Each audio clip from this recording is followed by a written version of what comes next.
to be that way, but for teaching reasons, it's just easier. So Kevin, one of the things that I like to do with our kids is I have them jump into the batter's box to start sometimes, right? And that's like a thing that's been around for 1,000 years. Okay.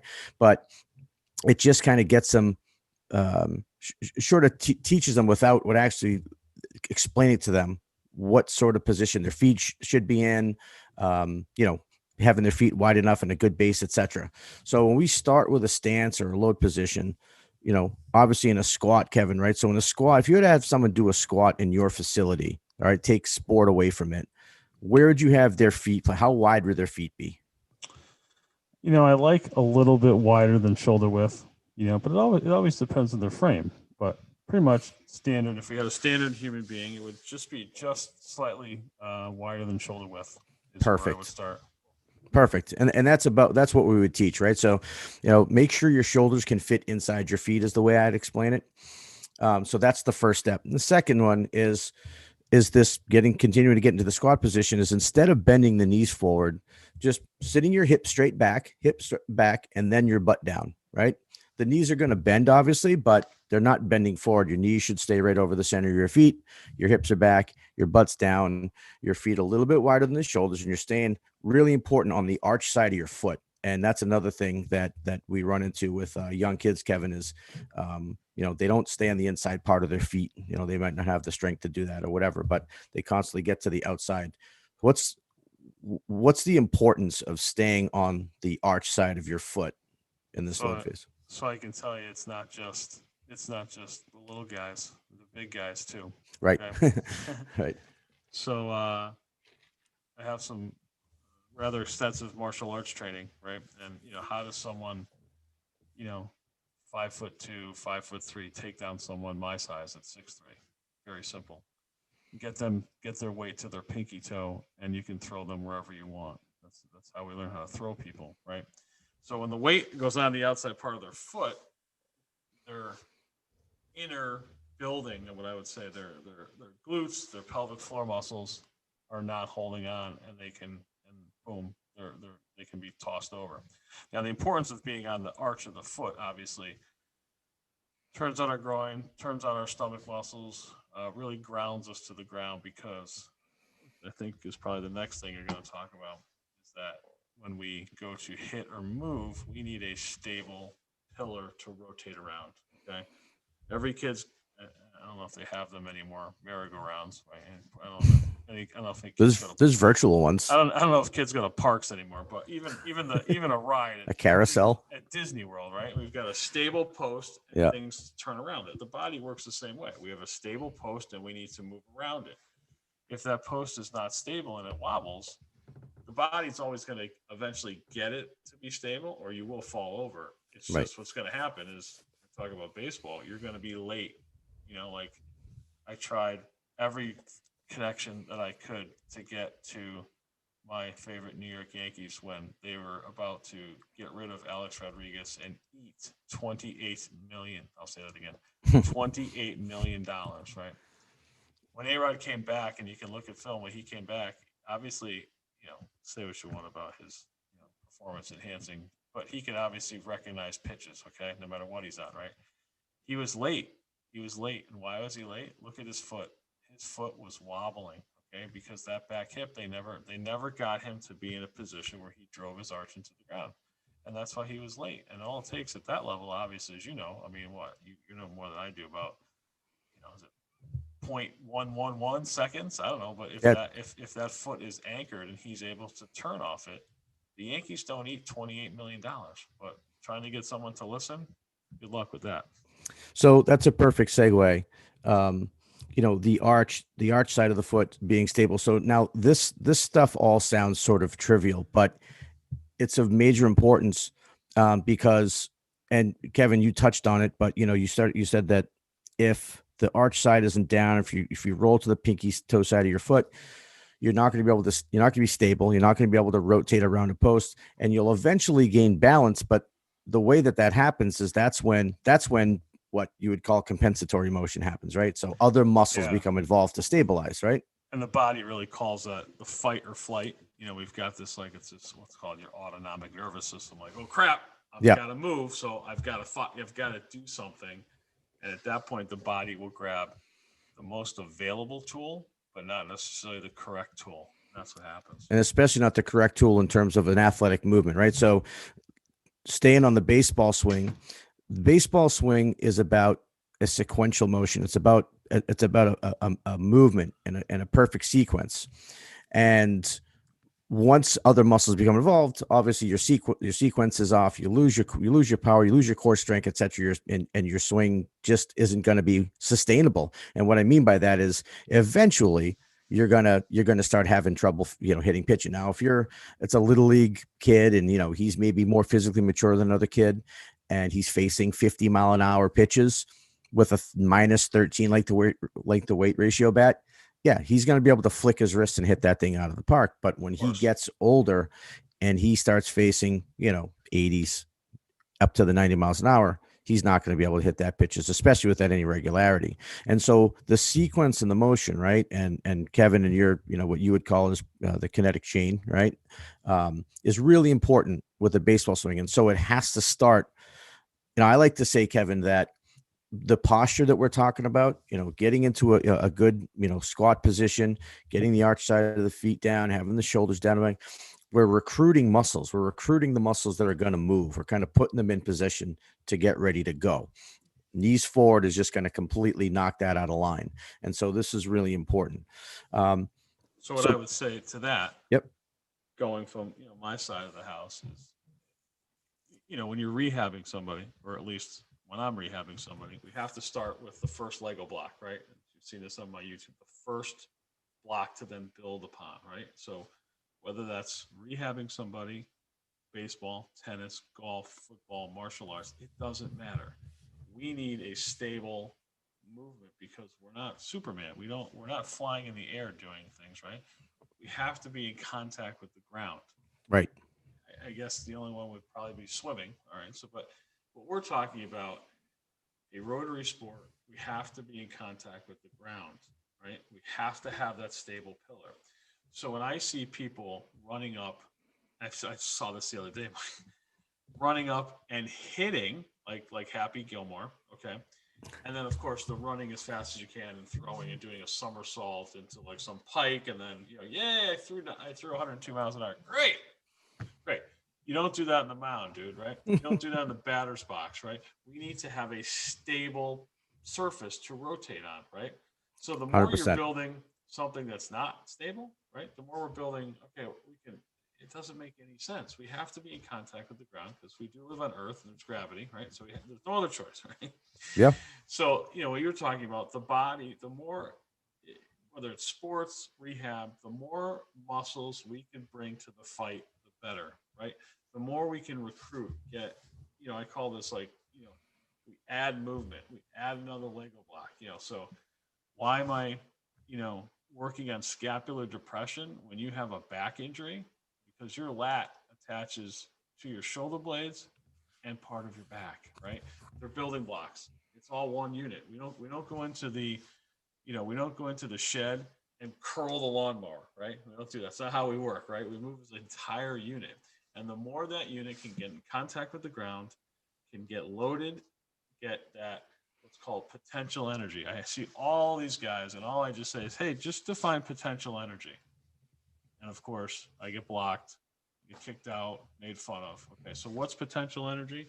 Take a rubber band, pull it back, and hold it for as long as you can, and then let it go. That's potential energy. How that works in the body, the more we can load, those muscles get stretched. My God, come on, move, boom. And the force is unbelievable. So when you're running and hitting off what would be your toe, maybe your heel touch the ground, try, if you're going to hunt, run up to the deer and pull the arrow at the last second. See what happens. Well, so it's great that you're saying this, because one of the major issues, I'll call it, that we run into is that kids, when we come in, and I don't care what the age, when we have a kid for the first time come in, and a lot of these guys have played and been successful baseball players at, youth levels and even up into high school. And number one, they don't know how to load, which is why I really wanted to talk about this today. And number two, their step and their swing is all one motion, right? And that's goes back to what they were taught. You hear, young coaches or coaches telling young kids, step into the ball, step into the pitch, and so they step and they swing at the same time. So getting into this load phase is like of major importance. It really is. And so I think, Kevin, what you're talking about too is when you land on the front foot, right? And so when a hitter steps, they step with their front foot and they have to land before you can make a movement to the ball, before you can begin to rotate and swing, both feet have to be on the ground, not just part of the foot, the entire foot. So you step and this is, I'll tell you, don't take my word for any of this. Go and look at slow motion videos of some of the best big leaguers. They're out YouTube. You can find them easily. And you'll see what I'm talking about. Before anything moves, you may see on TV that they step and you see that toe down and the heel up, right? And the front knee kind of cocked in. And then the next thing you see is a swing. You see it in slow motion. You're going to see that nothing happens before that heel drops. Both heels are down. They're in this athletic position that we're talking about, this little mini squat, this load phase. Their hips are back, their butts down. And which brings me to the next thing, which is both of their knees stay inside their feet, right? And so they're built like a stable, almost like a triangle, right? And if you're going to rotate, right? So as your foot's down, you're going to begin to rotate, Kevin. If your back knee's out like this over your foot, right? You're You're toast. going to be able to rotate. You're toast. You're completely toast. It's funny that you bring that up. Like in the slow motion thing, I tell people, like, look, at every position that you are in, if we take a slow motion camera step by step, you should be in an athletic position. What's an athletic position? My definition of athletic position is like that. You can make another athletic move. So, like, go back to pitching, when you see everybody's weight forward and that arm hanging back, those pitchers, like the old pitchers, Tom Seaver, like that, great. You're a Hall of Famer. You're one in a gazillion, right? That was able to do that. What athletic move can you make from there? None. It's called stepping in the bucket, right? That's what we used to tell as kids. That's right. Every frame. The more frames that you can be in an athletic position, the better athlete you're going to be, and the healthier you're going to stay. End of story. Yeah. And that seems like sounds like common sense, right? I mean, that makes all the sense in the world. Michael, stop it. I say the same thing. And the way that I look at it is very similar to yours, but at no point in your athletic motion or what you're doing, whatever that movement is, fielding a ground ball and going to throw to first base, at no point should I be able to freeze you and come and knock you over with one finger. That's correct. Right. So, well, I mean, if you want to deliver the ball, the bat, that's right. the tennis racket, the golf club with the greatest amount of force, with the least amount of effort, using potential energy. And isn't that the name of the game, right? I mean, especially today, everybody wants to throw harder. They want to hit it harder. They want max exit velocity. No. They want to run up and hit the baseball. They want to throw the ball against the wall and blow out their arm, because that's where it's headed, right? It's funny. I hate to get a tangent, but I saw a very, very, very, very, very, very leading online place who's a promoter of heavy balls and all this other crap that we're talking about, right? They got one of their pitching coaches is like the top guy. He's the top testimonial. Well, guess what? I think I know who that is. I got the student. I got a guy I teach, right? From the same school. Yeah, there's 6 scholarship players that are out with elbow and shoulder injuries. Explain that to me. Yep. No, if you're moving to be healthy, right? Because you work out for 2 reasons. Again, I'm going to pound this home: to improve performance and stay healthy. So, okay, we went to 96, but every time you throw or move or hit, your joint hurts. Okay, so just for those out there, if you exercise, whatever that is, martial arts, hitting, baseball, golf, and you wake up the next day or later on and your joint hurts, your elbow, your finger, your toe, your head, whatever it is, you are injured. If you wake up and you got some muscle soreness of your back, your hamstrings, your glutes, great, that's what it should be. But if you're hurting in your joint, you are injured. Just a matter of time before you are done playing if you don't get it taken care of.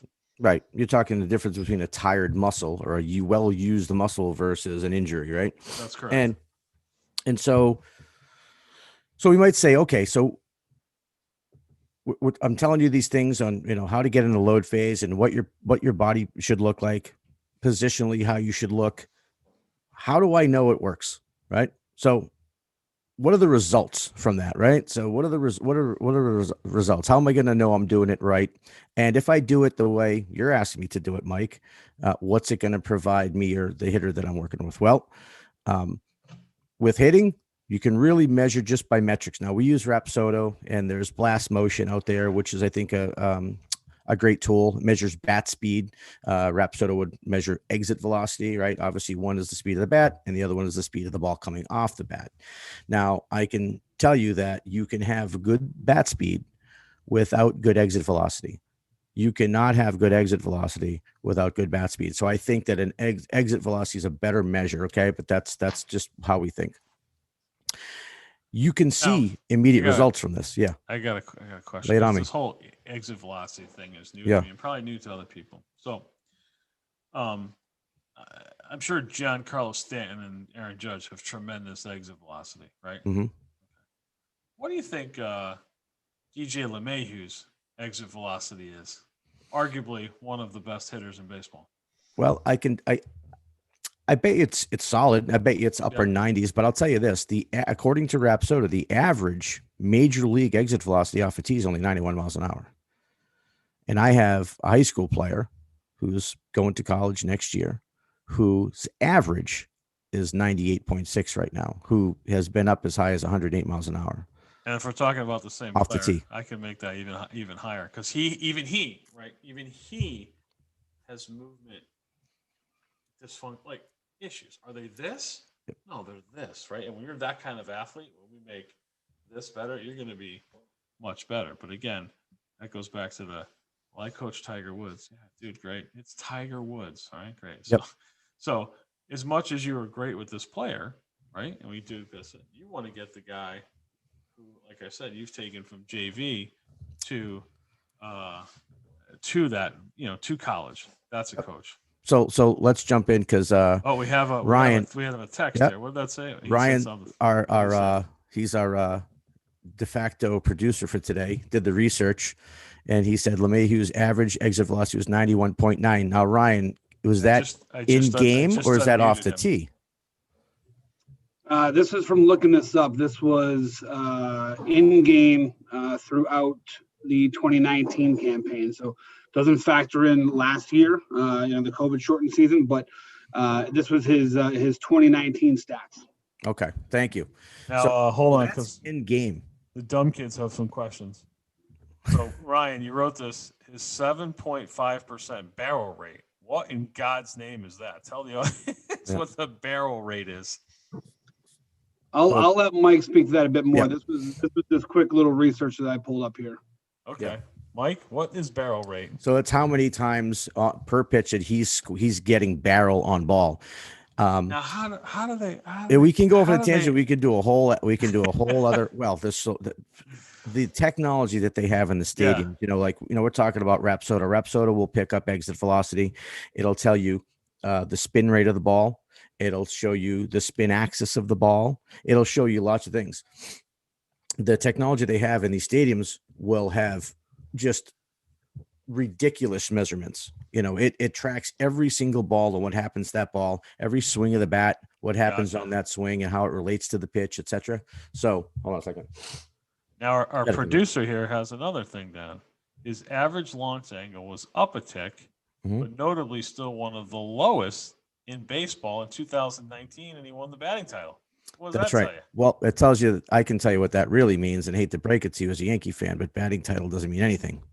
It's such a it's such an overblown stat. Always has, but I'll tell you why. Let me ask you this: who won the batting title? 2020? Who won the batting title in the American League in 2017? I have no idea. Actually, exactly. Now, when you were in high school. I bet you could cite the last six. Oh yeah, we can go. Right? George Brett, Don Mattingly. That's right. Right down the list. Yes. Because batting title was a big deal. Right. It's not a big deal because, that counts bloops, broken bats, singles, swinging bunts, etc. Right? I mean, that all goes to your average. So now we have other metrics like barrels, Yep. and we have, exit velocity, launch angle. We now know people like me are vindicated finally, because we've always been saying that ground balls are bad. Get the ball in the air. And you want the simplest version of why you do that? I'm going to ask you a series of questions, Kevin, and don't worry, I'm not going to trick you. I'm not going to trick you. This is going to be really easy. Hold on, wait, just so we know, just so that I have my Okay. John Riggins 1982 playoff jersey on. Give it to me. All right. I'm ready. You're overhyping it now. Here we go. Ready. Here we go. How many players are in an infield in a baseball game? 4. 4? And the pitcher, 5, I guess. Yes. And one more. The catcher, 6. Okay. Okay. How many players are in the outfield? 3. Which is larger, the outfield or the infield? I'm gonna go with the outfield in that one. So you've got less people, more room, more people, less room. Where do you want to hit the ball? I'm gonna go with where there's more room. You won. See, that wasn't that hard. You won. Congratulations. You tricked me a little bit on the infield. That was kind of. So common sense says you want to put it in the air, right? And so, but now we have actual numbers that show that, when you put it in the air, you're more likely to reach base. And also, like we said, the batting title is not really a big stat anymore. Now it's slugging and OPS and how many bases are you getting per swing. And, I don't want to go off on a tangent because we could do a whole other episode on this. One of the best players in baseball in terms of barrels, he led the league at least 2 years. I don't know if he did in 2020. I think he did. But 2019 and 2018 was Mookie Betts. Now, Mookie Betts. So what you're telling me. Yep. So just back up. So Mookie Betts is going to go to the Dodgers. He's going to say, hey, listen, my barrel percentage or whatever is now my number one stat. Mm-hmm.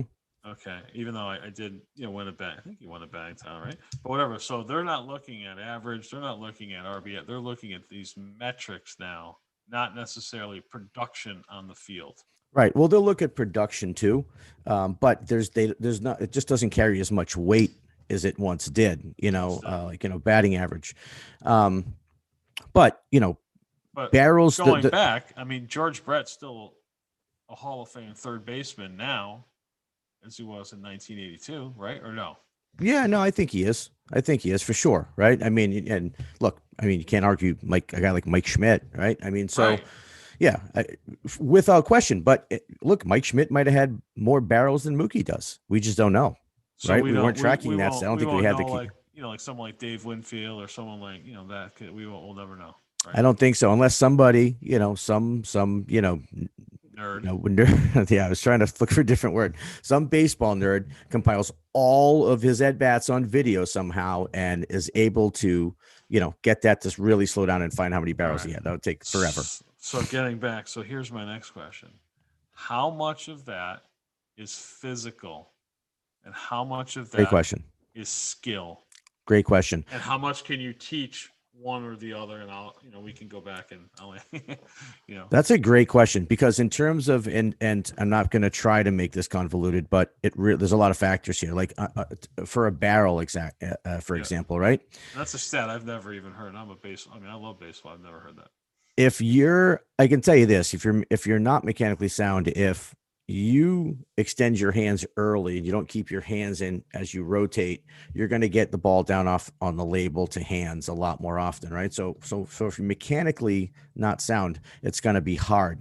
That said, you have 5 guys who have very mechanically sound swings, i.e. 5 big leaguers. Mm-hmm. And you'll have a variation of barrels. So part of it is talent. Part of it's, good hand-eye. Now I hate saying hand-eye coordination. It's really not hand-eye. It's hand-eye plus, 27 inches or whatever it is to the sweet spot of that bat. Right. But for all intents and purposes, we'll call it, hand-eye coordination. Some guys have better hand-eye coordination than others. And those guys will typically have more barrels.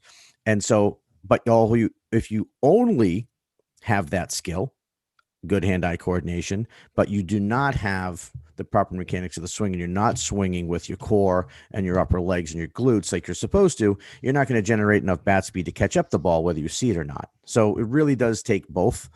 But you're right. One's more of a talent, one's a skill. So getting to my end, what I have seen is so I would say this: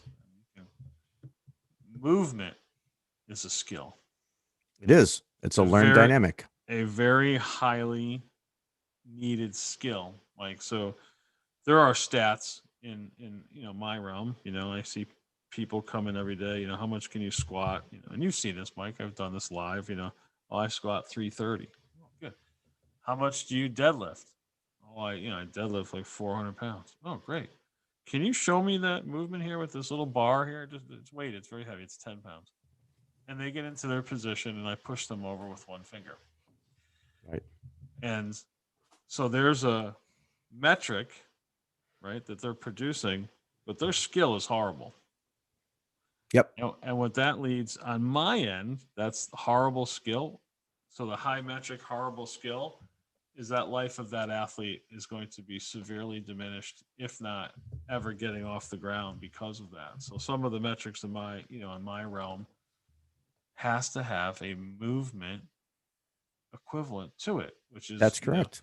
Which is not, of course, this is what this is about, which is not, of course, to tout what I do, but that's what my game test measures. It measures the basics of movement, because you could, yeah, great. I've had Olympic athletes fail this. Great. You can do this. Awesome. But you're doing it a little bit wrong. But your metric is great. So it's awesome. So let's hold here, because this is the crux of what we're talking about. Okay. Because this is what, the little leaguer that hits 40 bombs, because he's physically mature, he has got good hand-eye coordination. Right. And he flips his wrist and the ball goes out. Again, we talk about unsustainable skill. He's got sustainable talent. He doesn't have sustainable skill. And so that's why, when you have talented, I'll call it talented, right? God-given abilities in kids, why you see the giant drop-offs is because they don't have the mechanical skill to go with it. So you have to have that. You have to possess hand-eye coordination, right? You obviously can't be completely uncoordinated and become a great hitter. You have to have a basic foundation of coordination and hand-eye. Now we got to teach you the skills on how to move properly. And that's what you're going to see that kid. Now, one of the greatest basketball movies ever was Hoosiers, right? We can always agree on that. They have the flag displayed wrong in the background, but always an issue for me. That's okay. So when they went to the playoffs, right, and they got to the big gymnasium, right, there was a scene where Gene Hackman made them measure the height of the basket and the distance to the free throw line, because those are constants, right? That's right. The bat is constant. Yeah, you can change the length of it, but it's constant, right? The football's constant. The home plate's it's constant. Right. Guess what's not constant? The human body. That's right. So we talk about that 12-year-old, right, who is, when I was 12, I was probably that same kid, right? I was 5'9", right? Everyone else came up to my armpit, and he hit 25 bombs, right? But when I got to, middle school and high school, everybody was 5'9" or 5'10" or 5, so, or in the case of that kid, maybe he went from 5'9" to 6'4", or the 5'2" kid went from 5'2" to 5'11", right? So that body is changing, right? So the metric and the measurements and the movements that we are measuring are always changing, because the human body never stops changing. And that is why there's injury and all this kind of stuff, because you always have to tune up and refine the human body, because it's, look, we had, if you guys know the famous David Duval, the golfer, was a chubby guy, was the number one golfer in the world, lost weight, swing changed, boop, can't hit a golf ball anymore, right? So no one fixed his ability to his swing, because his body changed, right? And that's the biggest thing, because it's always changing. And so we're in the business, from what I do, and Ryan, who's on here as well, and even Jason from the softball side, we're in the business of trying to make that movement a constant as well. We're trying to make that a muscle memory. So you're not thinking about it, right? So, you have a kid, you can't put him in the game. And this is why we talked about in one of the earlier episodes that this isn't something that happens like that. This is a commitment to a long-term play. can't have you in the batter's box and have the pitch coming and say, okay, I remember Coach Mike said, I got to step here. I got to stay in the arch side of my foot, my back knee inside. I got to have relaxed. The ball's by you, right? So you got to see it and react. And so our job is to make that part a constant. And, like I said before, don't take my word for it. Look at big league hitters, because the swing, and this is another thing that some people might not believe until you really watch it, the swings in the big leagues are nearly identical. They're identical. Now, they may have a different finish. One might be one hand versus two hand. One might be a little bit more towards the side versus over the top. Their beginning of their swing might be a little bit different, a la Ichiro, right? But through the hitting zone, they're the same. Identical. Really? Identical. Yeah. Their hands are moving late, right? So it's the last thing that comes through. Thing. Yep, and the barrel. Their lower half turns first. They rotate off of a firm front leg, a good post. They're at contact position. Now, again, you could also find some videos, by the way. You want to find good contact. You want to, say Mike Trout home run, not Mike Trout weak grounded to shortstop, because you might have contact with your hands out in front there, but on a well hit ball, what we're trying to accomplish, on a they're home identical. run or a double swing, they're the same. They're the same. You can see the top hand and a complete right around 90-degree bend, a little flexion in the bottom hand. Even if it's a little bit barred, the elbow is going to be down, the hands are inside, et cetera, et cetera. They're going to be nearly identical. I could silhouette the middle of the swing for 10 big leaguers that you would think is wildly different, and you wouldn't be able to tell who's who. That's awesome. That's like golf too. Same thing. Same thing. I'm sure tennis. I mean. Right, and it's just got to make contact with the ball, right? I mean, that's at the end of the day. Tennis is another good example, right? And it's a rotational, and it's all about. You tell me if I'm wrong, Kevin, about being efficient as an athlete, making the big muscles do the work, as much work as possible. That's why we're built big muscle to smaller muscle as you come up from the ground. I mean, legs got to carry your weight of your body around all day, etc. I mean, so being efficient. If you think about being efficient in a baseball swing, you immediately know that you don't want your hands doing most of the work. Well, your hands shouldn't do most of the work. Of course. That violates the laws of kinesiology, where the kinetic chain, where your hands are last, right? See, that's why we love you, because you can say, no, not only is it bad, it violates laws. Like you come in with a hammer. Just so we know, I didn't write the book of kinesiology. It's there. I mean, but you'll get these people that will say, hands this or just, again, just the ridiculous falling, rolling over, pull down, right? Where everything is the arm. Well, dude, the arm, like lose your arm in a freak McDonald's accident on the way to the pitching coach, right? And we put a prosthetic. What moves that prosthetic arm? Right, exactly. And that's it. And when you say that, people, that's it. There's no other argument. It's over. But yeah, So I want to back it up just a second, because I want to tie this back into what we started with, which is that load position, which is hips back, butt down, weight on the arch side of the feet. And as you're loading, right, and with hitting, there's two loads that we talk about. There's one load where you're going to turn your front, you're going to cock your front hip in a little bit, like you talked about, pulling the rubber band back. And the second load is we're going to put pressure into that back leg. We call it a negative load, and I call it a negative load because as you're trying to rock back, your back leg should resist it. You keep your knee inside your foot, and it's almost like a kickstand on a bike, right? So a kickstand, you're trying to push the bike over, and the kickstand's saying, they go, no, I'm not going to fall over. I'm going to stay up, right? So that's your back leg landing back in an athletic position. So this is why all of this is so important, because it's about sequence. It's about being efficient. And it's making sure above all else that the smaller muscles aren't trying to overtake what the bigger muscles are trying to do, because then not only is your performance going to be subpar, but now you're running the risk of injury on top of it all. That's a great segue from where I'm about. I have a drawing. You're welcome. Thank you. I have a drawing for you. Ready? I love drawings. Okay, so I have some questions for you, Michael. Lay them on me. They're difficult. Uh-oh. Let's say we're going to build a skyscraper, right? And we have our steel beam. Yep. Is that steel beam straight or curved? That's going to be straight as an arrow. That's a great answer. Speaking of which, look at. Right. There we go. There we go. Yeah. So that's what we want. You'll notice it's straight. The linear we are to put a load on, the better. Now, the one exception to this is the human spine, which has some curves in it, but it's still at the end of the day straight. When we go from one point to another, and we have this linear load, right? Right. So I'm going to draw. I have a little drawing here. So we have Jason on the line, who is a softball coach, Yep. and we're going to talk about the issue with some of what we're talking about, and I'll even unmute him if he wants to ask a question. He's at work. He's just listening. He's just listening. Yep. So we have a problem with women, not the problem we think that we normally have. We have a structural problem. Okay. We have a linear problem. All right. So women have a very difficult time getting that weight onto the arch of their foot because of how they're built. Interesting. Do you see this? I Here's do. a man. Here's a That's man's amazing drawing. great drawing, right? Here's a man's pelvis, their legs. They're straight up and down, right? We're linear. Well, we know that women have, as we grow older, we've got wives and girlfriends. Right. Women, they've got curves, or they're different. They have wider Right. hips.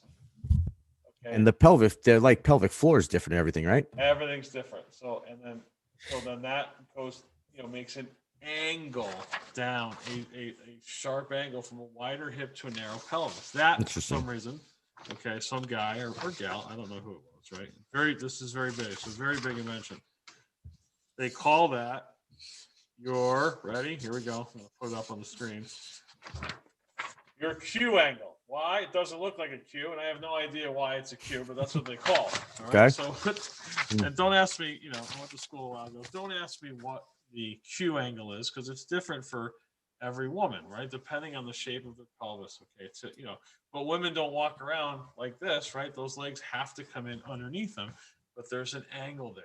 And women tend to build muscles on the outside part of their leg, okay, which they complain about all the time. Okay. But as we know, the muscles on the inside part, the body always wants to pull in, our groin, our pelvic The floor. adductors. The adductor. So when you go, just sit in your chair and just turn to move. You can feel your groin. Boom, it's on. So why are women injuries so much more prevalent than men is the difference in that Q angle, because, in my opinion, the groin comes late. Okay. The outside part is already on, holding them up, right? So that's going to turn on, and that's like where we skip a step, or the steps are reversed, right? So you're going to have a very difficult time getting young girls, adolescent girls, to get that weight on the arch of their foot without specific squat training to make sure that happens, because of just how they're built. And that's why there's so much injuries with women's sports. That's for great. that reason. That's great information, because we do, if Jason's mic were on, I think he would chime in and tell you this, that is one of the issues that we struggle with a lot with the female softball players, is just getting them stable on the arch side of their foot. We actually use a little ramp. Yep. And I have them kind of sit on the ramp just to kind of get the feel down, right? Yep. But they're going to use it for the boys too, but they're going to have such a problem, because essentially their building, although ends up straight, we've got a curve in it, and you've really, the training for women has got to be so specific and so mechanically sound. Like you can have the same squats and this and that as men, but you literally have to have a microscope on them to get that first, second, third, fourth Lego block. Because if you skip it, and I've seen it, they're going to get hurt at a much more rapid rate than men. that makes a lot of sense. And we see this, and I think I asked you about this before, and this kind of harkens back to what we were talking about kinetic chain, about sequence. Maybe this is a coincidence, and I would ask you, I've seen, and this is in boys, truth be told, we haven't been doing it long enough with the girls, and especially having them age up, right? So I see a lot of times happen to kids, good athletes who can rotate fast, but rotate shoulders versus core and lower half. They end up with stress fractures in their lumbar or thoracic, somewhere in their back. Yeah, because again, we go back to the stable pillar, right? And this goes hands to ball. This goes everything, right?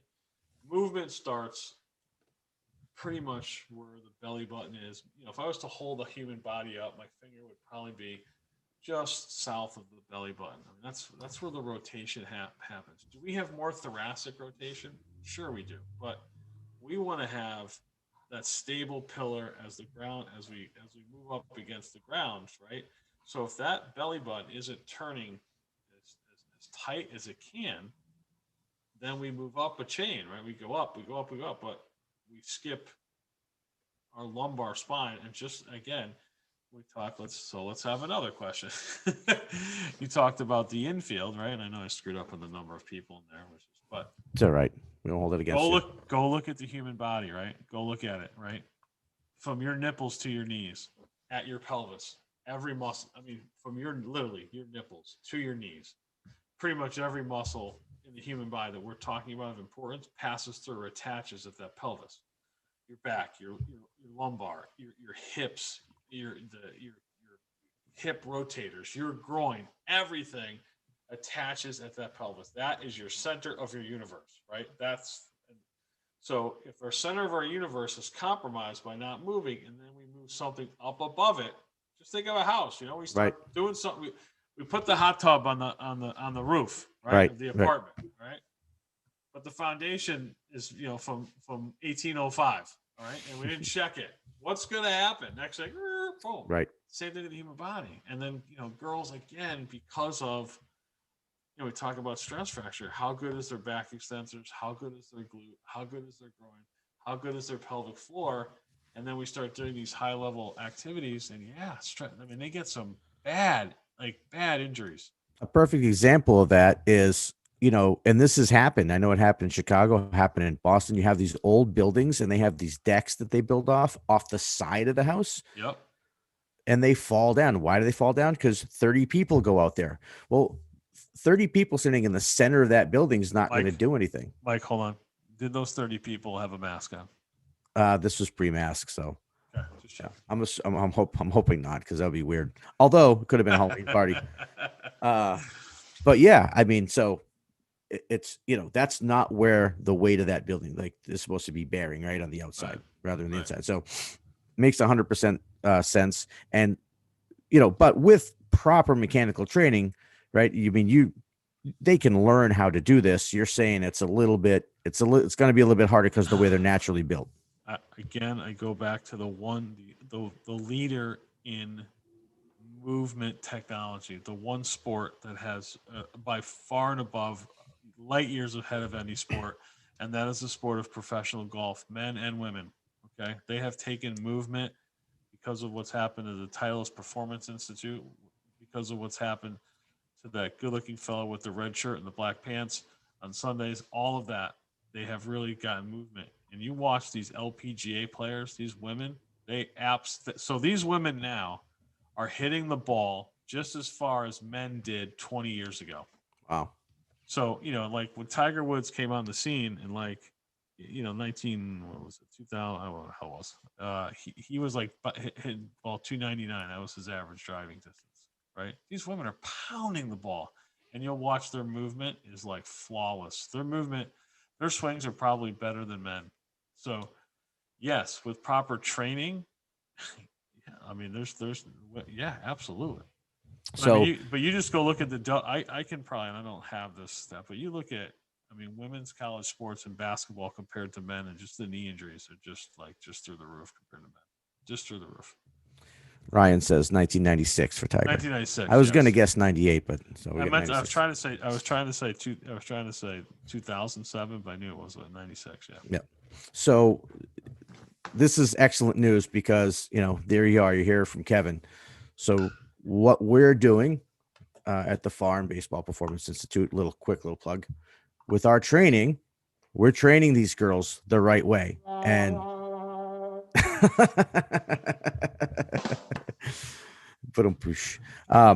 so yeah, look, super important. I know we got to wrap up here because we've been going on for a bit. But I think it's a good way to actually wrap this up. Talking about proper movement as it pertains to a swing, as it pertains to a throw, which we'll get into next week, which One's a reactive skill, hitting. One's a proactive skill, pitching. So you have more linear force with pitches than you do in a swing, right? But you rotate. And just like baseball and softball, all you do is sprint and rotate. Although, as I always like to say, if you do it right, you're trotting most of the time. But, right, it's all rotation and sprints. And so the sequence, this motion is not just super important for performance. It's super important to maintain healthy, to be healthy, to stay on the field, because no matter how fast you can do something, how hard you can hit something, if you're injured, if you're on the bench, you're it's no good. It's no good. So maintaining good health is paramount, but you can do it with maximizing performance. In fact, what we're talking about is it's kind of one and the same, right? But what's going to keep you healthy is also going to maximize your performance. 100%. 100%. Right. All right. Well, I think Awesome, we figured Mike. it out. We just All nailed right. it. Yeah. So as we wrap up here, I want to again do another shameless plug for both Mike and I. We are currently working on bringing what we're talking about to an online platform. We're going to start with Little League coaches. We're going to have some sort of, I don't know if we'll call it certification yet, but we're definitely going to call it some sort of education, which blends what I do and what Mike does at the Little League level. We figure that's where we're going to be able to help the most people. That is definitely coming in 2021. We are here every Thursday at 11:30 a.m. Prove It Live. We are going to have some upcoming guests. Hopefully we can get people on so they can share what they are doing, promoting human movement and sports in a way that is helping and not hindering the youth and promoting youth sports, not just baseball, but every sport. And again, I thank you for listening. And Mike, you got any last words, buddy?